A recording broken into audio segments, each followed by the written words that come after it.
मारो राजस्थान में बात करेंगे नाथी के बाड़े की और बताएंगे आपको आखिर क्यों फिर सुर्खियों में आया नाथी का बाड़ा। साथ ही बात होगी उन घूसखोरों की जिन पर एसीबी ने अपना शिकंजा कसा। वही बात दौसा की करेंगे जहां एक महिला के साथ गैंगरेप की वारदात हुई। इन सब खबरों पर विस्तार से चर्चा करेंगे, लेकिन सबसे पहले टॉप 10 ब्रेकिंग। कांग्रेस नेता राहुल गांधी आज छत्तीसगढ़ की राजधानी रायपुर पहुंचे। रायपुर एयरपोर्ट पर जोरदार स्वागत किया गया। राहुल गांधी के स्वागत के लिए एयरपोर्ट पर सैकड़ों युवा पहुंचे। में भी राहुल का मुखौटा लगाकर स्वागत किया गया।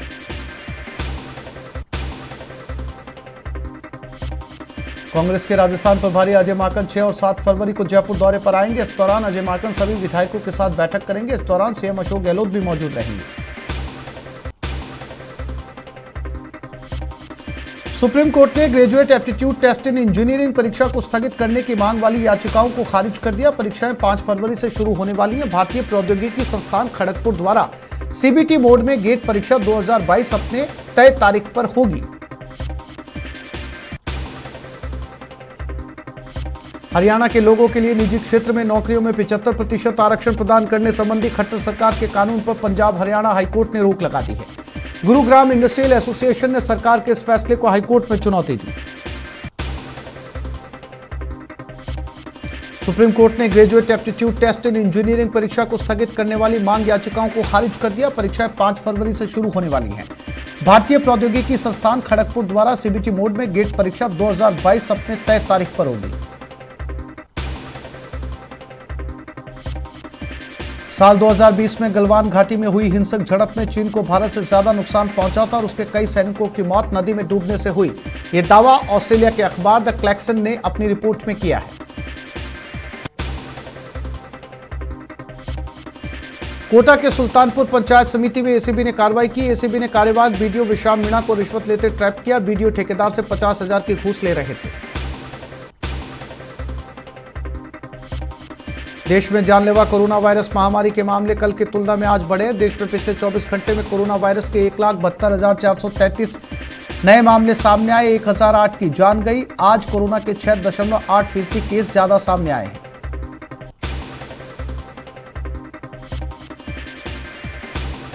बीसीसीआई ने आईपीएल 2022 के सभी मैच भारत में ही कराने का फैसला किया। बोर्ड प्रेसिडेंट सौरव गांगुली के मुताबिक लीग राउंड के मुकाबले महाराष्ट्र के 2 शहरों मुंबई और पुणे में खेले जाएंगे। प्लेऑफ और फाइनल का वेन्यू बाद में डिसाइड किया जाएगा।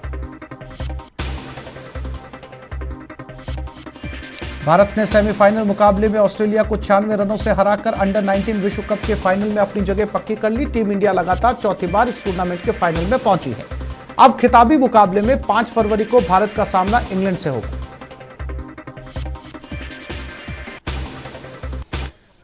और अब बात उन रिश्वतखोरों की जिन पर एसीबी ने अपना शिकंजा कसा है। सीकर में एसीबी ने नगरपालिका के भूमि सहायक को गिरफ्तार किया, तो कोटा में भी एसीबी ने पंचायत समिति के एईएन को गिरफ्तार किया है।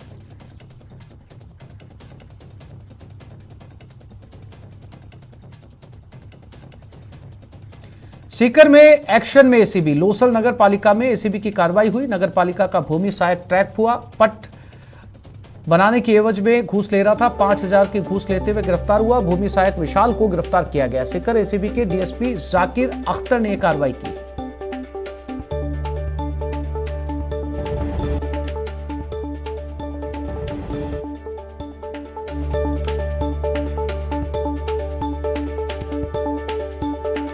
तो सीकर के लोसल नगर पालिका में एसीबी ने यह कार्रवाई करते हुए 5,000 रुपए की रिश्वत लेते हुए गिरफ्तारी की है।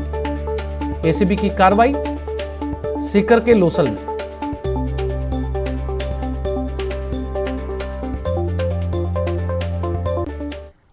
एसीबी ने कोटा के सुल्तानपुर पंचायत समिति में बड़ी कार्रवाई करते हुए पंचायत के ईएन विश्राम मीणा को 50,000 रुपए की रिश्वत लेते रंगे हाथों ट्रैप किया।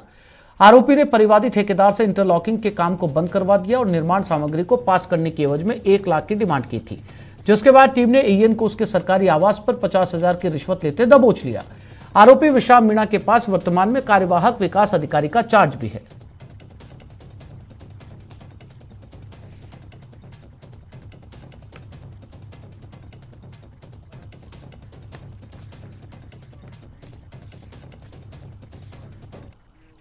भरतपुर में सेवर पुल से नीचे गिरा ट्रोला, हादसे में कोई जनहानि नहीं हुई। सेवर पुल की रेलिंग टूट गई। मौके पर सेवर थाना पुलिस रेस्क्यू के लिए पहुंची। और ये तस्वीरें भरतपुर की, जहां पर ये ट्रोला जो है वो सड़क किनारे बनी हुई रेलिंग को तोड़ते हुए नीचे जा गिरा। हालांकि इसमें गनीमत ये रही कि किसी तरह की कोई जनहानि नहीं हुई है।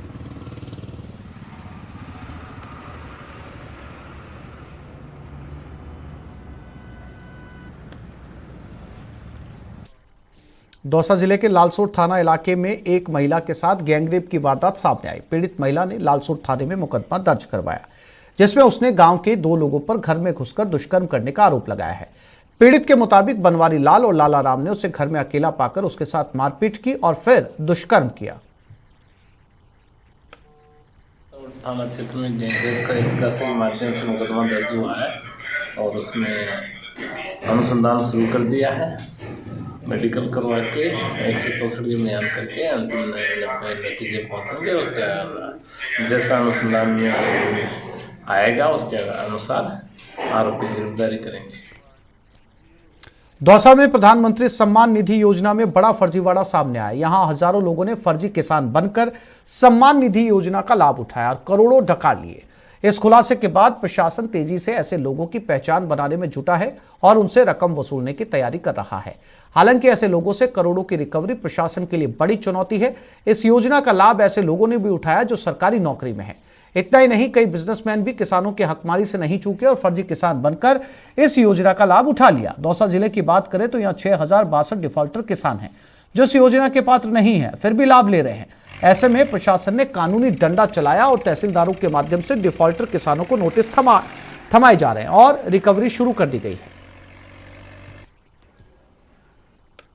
इसमें पात्र का जो क्राइटेरिया है, एक तो सरकारी कर्मचारी है और जो इनकम टैक्स पेएबल है और जो जमीन, जिनके पास जमीन नहीं है वो भी, उन्होंने भी ये राशि उठा ली है। राशि कुछ लोग तो 6000 कुल लोग है 6062 है और राशि है 5,51,62,000 ऑनलाइन पोर्टल के हिसाब से राशि है। किसान सम्मान निधि योजना में जिन कृषकों के नाम कृषि भूमि है उनको सरकार द्वारा 2-2 हज़ार रुपये की 3 किस्त एक वर्ष में दी जाती है।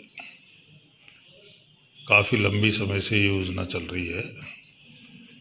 इसमें प्रतिवर्ष सरकार द्वारा 5% लोगों की भौतिक सत्यापन करवाया जाता है। और भाजयुमो के निशाने पर गोविंद सिंह डोटासरा। भाजयुमो कार्यकर्ताओं ने डोटासरा के घर की बाउंड्री वॉल पर लिखा नाथी का बाड़ा। जयपुर में सरकारी आवास पर यह नाथी का बाड़ा लिखा गया है। कर्मचारियों ने दीवार से नाथी का बाड़ा शब्द मिटा दिया है। मामला दर्ज करवाने से पीसीसी चीफ ने इनकार कर दिया है। डोटासरा और स्टाफ की ओर से मामला दर्ज नहीं करवाया जाएगा।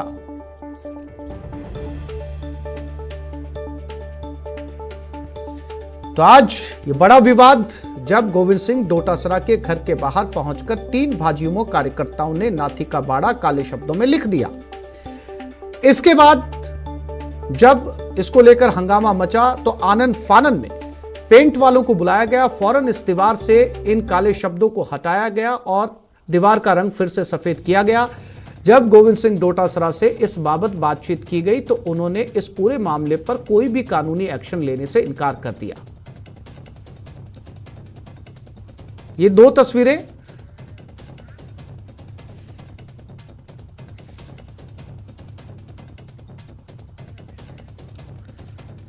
तो ये 2 तस्वीरें जब पहले नाथी का बाड़ा लिखा गया, उसके बाद जैसे ही न्यूज 18 राजस्थान पर इस खबर को प्रसारित किया गया, उसके बाद आनन फानन में प्रशासन जागा, भागा और फटाफट इस दीवार के ऊपर से इन काले शब्दों को पहले मिटाया गया और उसके ऊपर फिर पेंट की परत चढ़ा दी गई है। यानी इस पेंट की परत के नीचे वो काले धब्बे अब भी साफ तौर पर नजर आ रहे हैं। भाजयुमो के कार्यकर्ता यहां पर पहुंचे थे।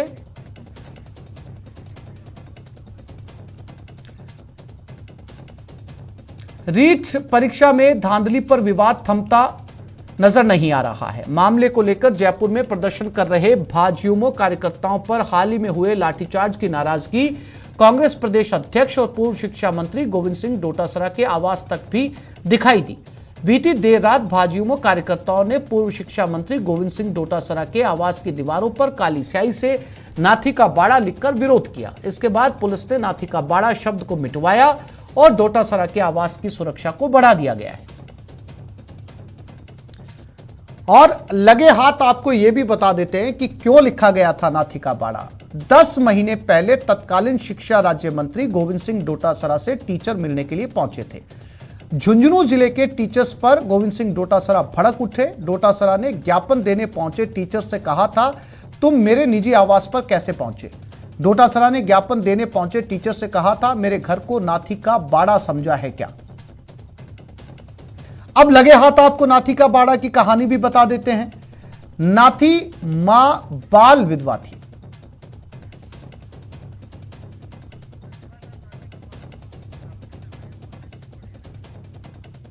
तो क्यों लिखा था नाथी का बाड़ा। 10 महीने तत्कालीन शिक्षा राज्य मंत्री गोविंद सिंह डोटासरा से टीचर मिलने के लिए पहुंचे थे। झुंझुनू जिले के टीचर्स पर गोविंद सिंह डोटासरा भड़क उठे, नाराज हुए, गुस्सा हुए और डोटासरा ने टीचर से कहा कि तुम मेरे निजी आवास पर कैसे आए और साथ ही कहा, मेरे घर को नाथी का बाड़ा समझा है क्या। और तभी से यह शब्द सुर्खियों में आ गया।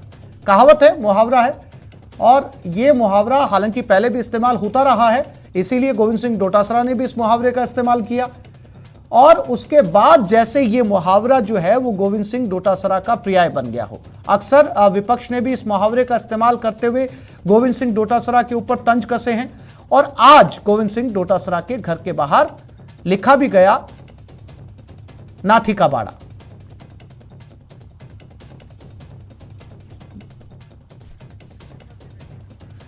और एक बार फिर से रुक करते हैं, हमारे साथी दिनेश शर्मा हमारे साथ जुड़ गए, उनके पास चलते हैं।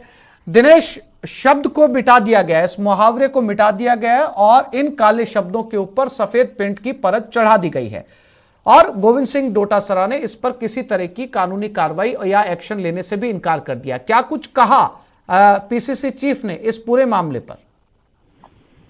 अब बिल्कुल आसिफ, देखिए डोटासरा जो है वो खुद कैमरे के सामने तो नहीं आए हैं, लेकिन फोन पर उनसे हमारी बात हुई है। उन्होंने ये कहा है कि इस मामले में उनकी ओर से या उनके स्टाफ की ओर से कोई मामला दर्ज नहीं करवाया जाएगा, क्योंकि ये सरकारी संपत्ति है, इसकी देखरेख की जिसकी जिम्मेदारी है वो लोग इस मामले को देखें।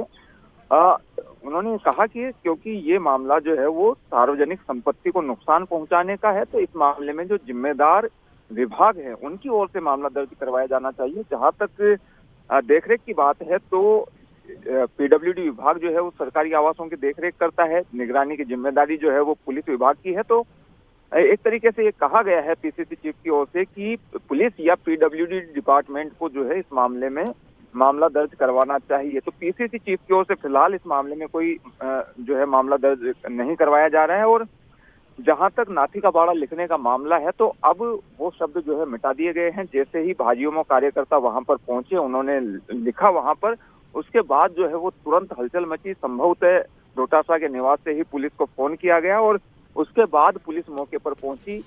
तब तक जो है कार्यकर्ता लिखने के बाद वहां से निकल चुके थे। उसके बाद जो भी वहां पर लिखा गया मैटर काले रंग से वो लिखा गया और उसे जो है तुरंत पुलिस कर्मियों ने वहां जो होर्डिंग्स थे, डोटासरा के ही जो होर्डिंग्स थे, उनसे जो है वो उस लिखे हुए मैटर को ढका। उसके बाद जो है ऑयल से उसे मिटाने के प्रयास किए गए। बाद में तुरंत मौके पर जो है वो पेंटर्स को बुलाया गया और पेंटर्स ने आकर जो है वो जो काले रंग से लिखा गया था उसे सफेद रंग रोगन करके वो जो मैटर है उसको मिटाया। और इस दौरान पुलिसकर्मी लगातार प्रयास करते रहे कि कैसे भी मीडिया से जो है जो लिखा गया था नाथी का बाड़ा उसे छिपाया जाए। तो प्रयास लगातार होते रहे, लेकिन मीडिया और हमने लगातार जो है वो खबरें जो है वो दर्शकों को बताई कि किस तरीके से वहां पर नाथी का बाड़ा लिखा गया। और नाथी का बाड़ा ना केवल जयपुर में लिखा गया बल्कि सीकर में भी इसी तरीके से भाजयुमो के कार्यकर्ताओं द्वारा डोटासरा के निवास के बाहर नाथी का बाड़ा लिखा गया था। रीट का मामला जो है उसे लेकर भारतीय जनता पार्टी आंदोलन कर रही है, जोरशोर तरीके से आंदोलन कर रही है। और सभी जो संगठन है भाजपा के वो लगातार इसमें सक्रिय हैं। तो आज भाजयुमो के कार्यकर्ता पहुंचे, वहां पर नाथी का बाड़ा लिखा उनके घर के बाहर काले रंग से। हालांकि उचित इसे किसी भी मायने में नहीं कहा जा सकता, क्योंकि आंदोलन का अपना एक तरीका होता है। इस तरीके से किसी के बाहर इस तरीके से लिखा जाना उचित नहीं है। लेकिन नाथी का बाड़ा जो है वो एक बार फिर से इस मामले से सुर्खियों में आ गया है। और जैसा आपने अभी बताया थोड़ी देर पहले कि नाथी का बाड़ा जो है 10 महीने पहले जो है वो सुर्खियों में आया था, जब डोटासरा जो है वो शिक्षा मंत्री हुआ करते थे। और उस दौरान जब टीचर्स उनके निवास पहुंचे थे तो उन्हें फटकारते हुए डोटासरा ने इस मुहावरे का इस्तेमाल किया था, जिसके बाद नाथी का बाड़ा पूरे देश में जो है वो सुर्खियों में रहा और सोशल मीडिया पर काफी ट्रेंड हुआ था ये। तो अब एक बार ये जो नाथी का बाड़ा है ये डोटासरा का पीछा जो है फिलहाल नहीं छोड़ रहा है। और बार बार जो है डोटासरा को जब भी घेरा जाता है तो नाथी का बाड़ा शब्द का इस्तेमाल जो है हर बार किया जाता है। इस बार फिर नाथी का बाड़ा शब्द का इस्तेमाल किया जा रहा है और रीट मामले को लेकर इस बार जो है उन्हें घेरा जा रहा है। जब रीट की परीक्षा हुई थी तब गोविंद सिंह डोटासरा जो है वो शिक्षा मंत्री हुआ करते थे, उन पे आरोप लगे थे पेपर लीक करवाने के। इसके साथ ही जो दूसरी भर्ती परीक्षाएं हैं आरएएस जो मामला था उसमें भी डोटासरा का नाम काफी उछाला गया था। डोटासरा की ओर से हालांकि ये बात कही गई है, बार बार मीडिया में उन्होंने कहा है कि ये जो मामले हैं पेपर लीक के मामले हैं या नकल के जो मामले हैं इनकी जांच होनी चाहिए। दिनेश, मैं फिर से आपके पास में लौटूंगा, चूंकि बार बार जिक्र आ रहा है नाथी का बाड़ा, तो नाथी का बाड़ा के पीछे कहानी क्या है ये भी हम अपने दर्शकों से साझा करना चाहते हैं। नाथी का बाड़ा में नाथी बाई बताया जा रहा है विधवा थी, 150 से 200 साल पुराना जन्म का उनका इतिहास माना जा रहा है। नाथी बाई पाली के रोहट तहसील के भांगेसर गांव की निवासी थी। नाथी का अपने धन का न तो कोई हिसाब रखती थी न ही वापस लौटाने को कहती थी। लोग नाथी मां के घर खुद ब खुद सामान ले लिया करते थे और लौटा देते थे। नाथी मां धन और सामान को हाथ भी नहीं लगाती थी। नाथी मां का जीवन जरूरतमंदों की मदद और समाज सेवा से जुड़ा हुआ था। कोई भी मदद के लिए आ जाए, नाथी का घर हमेशा खुला रहता था। नाथी का सामान ले जाने वालों का, वापस जमा कराने वालों का हिसाब नहीं रखती थी। नाथी बाई का बाड़ा कहावत बन गई। नाथी का बाड़ा कहावत जरूरतमंदों की मदद के लिए जानी जाती है। नाथी का बाड़ा कहावत को लोगों ने गलत उपमा दे दी।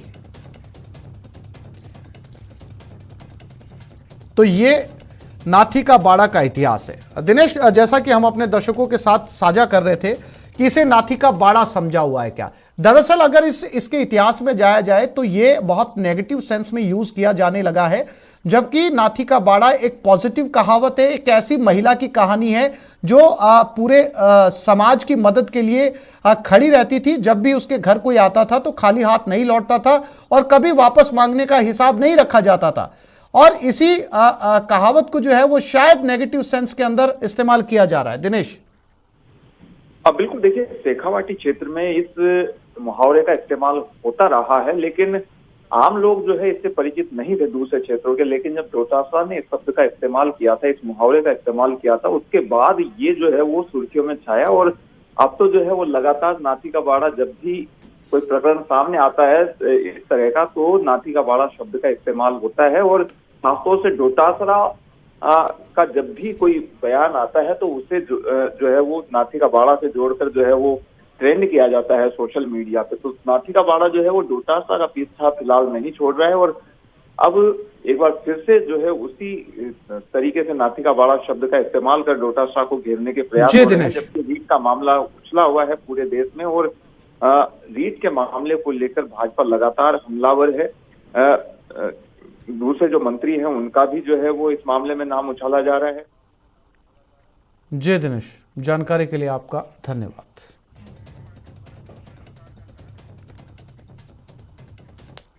और भरतपुर में रफ्तार का कहर, सड़क हादसे में 2 लोगों की मौत हुई, 2 लोग गंभीर रूप से घायल हुए। डिवाइडर से कार भिड़ गई। आरबीएम अस्पताल में घायलों का इलाज जारी है। जयपुर आगरा एनएच पर यह हादसा हुआ है। तो भरतपुर में ये रफ्तार का कहर देखने को मिला। 2 लोग इसमें गंभीर रूप से घायल हुए। ये कार डिवाइडर से जाकर भिड़ गई थी और इस हादसे में 2 लोगों की मौत भी हो गई। भरतपुर में ठगों ने एक बिजली फिटिंग मजदूर को झांसा देकर फोन पे के जरिए 25,000 रुपए ठग लिए। खाते से राशि कटने के बाद ठगी का एहसास होने पर पीड़ित घटना की शिकायत लेकर कोतवाली थाने पहुंचा। पुलिस ने पीड़ित से साइबर सेल के कंट्रोल टोल फ्री नंबर पर फोन कर शिकायत दर्ज करवाई। अब साइबर सेल ठगी गई राशि को होल्ड पर रखने की प्रक्रिया अपना रहा है। 20,000 रुपये ट्रांसफर उसके अकाउंट में हो गए, कट गए थे पैसे। इसी के बाद फिर उसने फिर कॉल किया मेरे को, तो सर आपके पैसे नहीं आए, मेरे पास नहीं आए सर, मेरे यहाँ से तो पैसे कट गए 20,000 रुपये, ये बात है। तो उसके बाद उसने बोला ऐसा कीजिए, आपके कोई वो तो आपके खाते में कितने पैसे हैं? मैं सर मेरे खाते में तो एक पैसा नहीं है। तो आपके खाते में कैसे पैसे आएंगे वापस? वो ऐसे बोला, फिर बोला कि नहीं ऐसे नहीं होगा, आपके खाते में कुछ रुपए होने चाहिए, कम से मिनिमम 5,000 रुपये होने चाहिए, तब जाके वो क्रेडिट वाले पैसे आपके खाते में ट्रांसफ़र होंगे। ये फौजी का वो क्रेडिट कार्ड, तो ऐसे बोल के उसने कंफ्यूज कर दिया और 5,000 रुपये और अपने खाते में ट्रांसफ़र करवा दिया। बूंदी के नमाना कस्बे में चोरों ने एक ही रात 4 सूने मकानों को निशाना बनाया। 9 लाख कैश के साथ 4 लाख के जेवरात चोरी कर लिए। इसमें राधेश्याम मालव के यहां से अकेले 9 लाख रुपए नगद और 3 लाख के जेवरात चोरी हुए। घटना के बाद पीड़ितों ने पुलिस को सूचना दी, जिसके बाद पुलिस हरकत में आई और केस दर्ज कर मौके का मुआयना किया। इस घटना से लोगों में रोष व्याप्त है।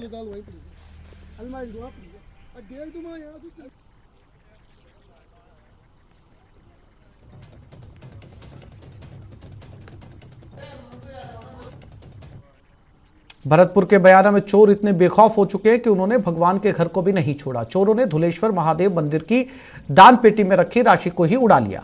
चोर चोरी में इस्तेमाल की गई लोहे की एंगल को भी घटनास्थल पर ही छोड़ गए। सूचना पर पुलिस मौके पर पहुंची और मुआयना किया।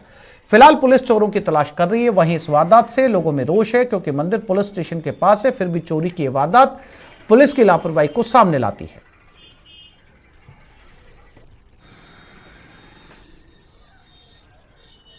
तो ये मंदिर में चोरी ठीक पुलिस स्टेशन के पास में हुई है और लोगों में इस चोरी को लेकर खासा गुस्सा है। लोगों का कहना है कि जब पुलिस स्टेशन के ठीक पास मंदिर में चोरी हो सकती है तो आम घरों का अंदाजा लगाया जा सकता है। जिस एंगल से तोड़ा गया वो एंगल भी चोर यहीं पर छोड़कर चले गए।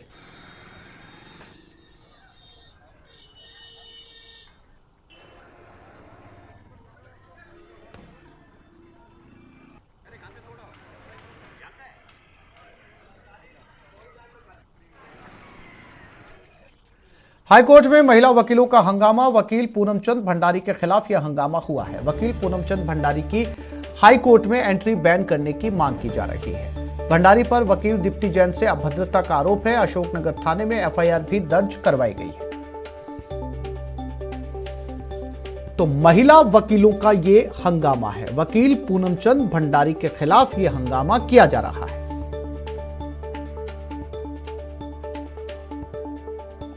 तो हाईकोर्ट से यह हंगामा सामने आ रहा है। बताया जा रहा है कि महिला वकील के साथ यह अभद्रता की गई है। इसे लेकर कोर्ट में वकील की एंट्री बैन करने को लेकर यह हंगामा किया जा रहा है। इस पूरे मामले के अंदर एफआईआर भी दर्ज करवाई गई है। वकील भंडारी पर वकील दीप्ति जैन के साथ अभद्रता करने का आरोप है। सचिन शर्मा हमारे साथ जुड़ गए, उनसे बात करते हैं। सचिन, क्या था ये पूरा मामला? देखिए, ये पूरा मामला पिछले कई दिनों से राजस्थान हाईकोर्ट में चल रहा है। आज ही उसकी एक वानगी भर है। राजस्थान हाईकोर्ट में जो अधिवक्ता पीसी भंडारी हैं वो धरने पे बैठे हुए हैं और उन्होंने अपनी एक अलग से यूनियन एसोसिएशन बना रखी है। तो हाईकोर्ट बार एसोसिएशन लगातार इसके विरोध में थी और हाईकोर्ट बार एसोसिएशन की जो सांस्कृतिक सचिव दीप्ति जैन, उन्होंने 1 तारीख को पीसी भंडारी का आरोप है कि उनके चैम्बर में वो घुसी और उनकी सारी कुर्सी टेबल को बाहर निकाल दिया और उस चैम्बर को अपना चैम्बर बताने लगी और वहां पर बैठ गई। जब भंडारी वहां गए तो उनसे उनकी जो है होटोक हो गई। उसके बाद दीप्ति भंडारी ने आरोप लगाया कि भंडारी जबरदस्ती उनके चैम्बर में घुसे, उनके साथ अभद्रता करी, उनके साथ अपशब्दों का प्रयोग किया और अशोकनगर थाने में कल उन्होंने पीसी भंडारी के खिलाफ एक एफआईआर भी दर्ज करा दी। और आज जो महिला संगठन है, जो अधिवक्ता परिषद की जो महिला इकाई है, उन्होंने आज दीप्ति जैन जो कि जिन्होंने एफआईआर दर्ज कराई भंडारी के खिलाफ, उनके साथ मिलकर जहाँ भंडारी धरना दे रहे थे वरिष्ठ अधिवक्ताओं के पक्ष को लेकर, वहां पर उन्होंने हंगामा किया और वहां पर ये मांग की गई कि जो अधिवक्ता है पीसी भंडारी, जब तक जांच पूरी नहीं होती अशोकनगर थाना पुलिस द्वारा, तब तक उनकी हाईकोर्ट में एंट्री बैन की जाए। और महिलाओं के सम्मान को लेकर उन्होंने ये हंगामा किया। पूरी तरह से देखा जाए तो वर्चस्व की लड़ाई है आपस में। इस समय हाईकोर्ट बार और अधिवक्ता पीसी भंडारी के बीच में वर्चस्व की लड़ाई चल रही है और उसी को लेकर एक दूसरे की तरफ से आरोप प्रत्यारोप का लोग लगातार जारी है। जबकि जो पीसी भंडारी है वो सीजे को लेटर लिख चुके हैं कि उनको उनके चैम्बर से बेदखल किया गया दिप्ति जैन द्वारा, और एक विवेक शर्मा जो कोषाध्यक्ष है हाईकोर्ट बार की। अब सच्चाई क्या है ये तो जांच का विषय है, लेकिन फिलहाल हाईकोर्ट में इस समय जो ये आए दिन हंगामा हो रहा है, लगातार 1 तारीख से हंगामे लगातार जारी हैं और आज भी उसी की वानगी हम कह सकते हैं कि हंगामा है। जी सचिन, तमाम जानकारी के लिए आपका धन्यवाद। तो इस बुलेटिन में फिलहाल इतना ही। नमस्कार।